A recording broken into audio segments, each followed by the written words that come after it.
Sir ওনার বুকের উপরে sir ওনার হচ্ছে মাথায় আঘাত। পিছনে স্যার, পিছনের দিকে পিছনে জি স্যার, মাথার পিছনে আমরা Blunt CT scan injury? করানো হয়েছে। জি স্যার। কোনো এক্সটার্নাল ইনজুরি নাই, না স্যার, ব্লাড CT না scan বমিটমি হয়েছিল নাকি না? জি স্যার। বমিটমি তো হয় না, না স্যার, বমি হয়নি স্যার।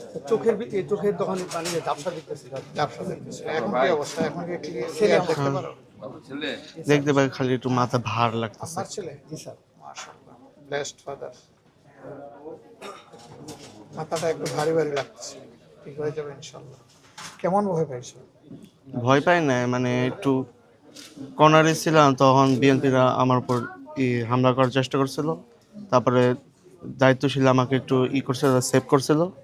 এরপরে আমি যখন মসজিদের ভিতরে প্রবেশ করতেছি তখনই আমার মাথা পিছনে বাড়ি দিছিল। আর এই মাথার বাড়ি সহ ইনশাআল্লাহ আদালতে আখেরাতে ওদের মোকাবিলা করবা। ইনশাআল্লাহ। এটা তো আদালতে আখেরাত, আর দুনিয়া কিছু করার নাই আমাদের আছে। কালকে তো প্রটেস্ট হয়েছে, আজকেও হয়েছে।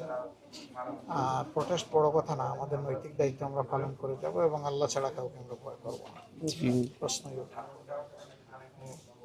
আপনি তো ভাগ্যবান হয়ে গেলেন, ভাগ্যবান হয়ে গেলেন যে আপনার ছেলে তো দোষী না, আপনার ছেলে হাফেজে কোরআন। সে গেছিল অন্যায়ের ভদ্র প্রতিবাদ করতে, কোনো উগ্র না, হাতাহাতি না, কিন্তু সেই ক্ষেত্রে তার উপরে আচরণ হয়েছে। আল্লাহ সব ইনশাআল্লাহ। ইনশাআল্লাহ। আল্লাহ তোমাকে তাড়াতাড়ি সুস্থ করবে।